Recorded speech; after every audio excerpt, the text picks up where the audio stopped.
ఇవాళ నా బిడ్డ బడి దొంగ మంచిగా తయారై స్కూల్ బస్ ఎక్కింది. మధ్యలోకి అయినాక చెవు నొత్తుందని ఇంటికి వచ్చింది.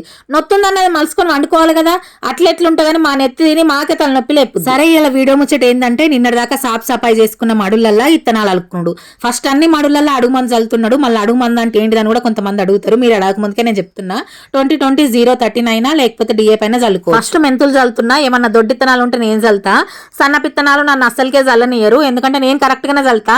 అవే మొలిసిన మొత్తం ఒకటి కాడ మొలుతాయి, మొలవని కాడ అస్సలకే మొలవయి. అట్లుంటది మన చేతుల మహిమ. గానీ ఇలా మేము ఏమేమి విత్తనాలు చల్లుతున్నామంటే మెంతులు, కొత్తిమీరలు, గంగావాయిల్ కూర, పాలకూర, చుక్క కూర, కలగూర. ఈ గంగావాయిల్ కలగూర సన్నటి విత్తనాలు, అందుకే ఉష్కలు కలుపుకొని చల్లితే మడంతా సమానంగా పడుతుంది. ఆయన తట్ట విత్తనాలు పోయి వీడియో తీసుకుంటా అంటే పెళ్లి పిల్లగాడు పోసుకునే తలవా లెక్క మెల్లగా వస్తుండు.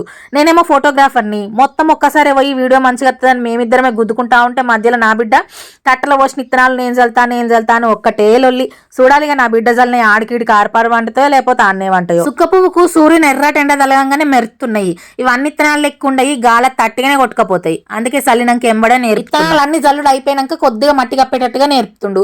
ఈ నేర్పే పని మనకు అసలుకే రాదు. తగని పని తల మీద ఎందుకు ఎత్తుకున్నాడు అని ఇంటికి పోయినా. సరే వీడియో అయిపోయింది, ఒక లైక్ చేయొచ్చు కదా.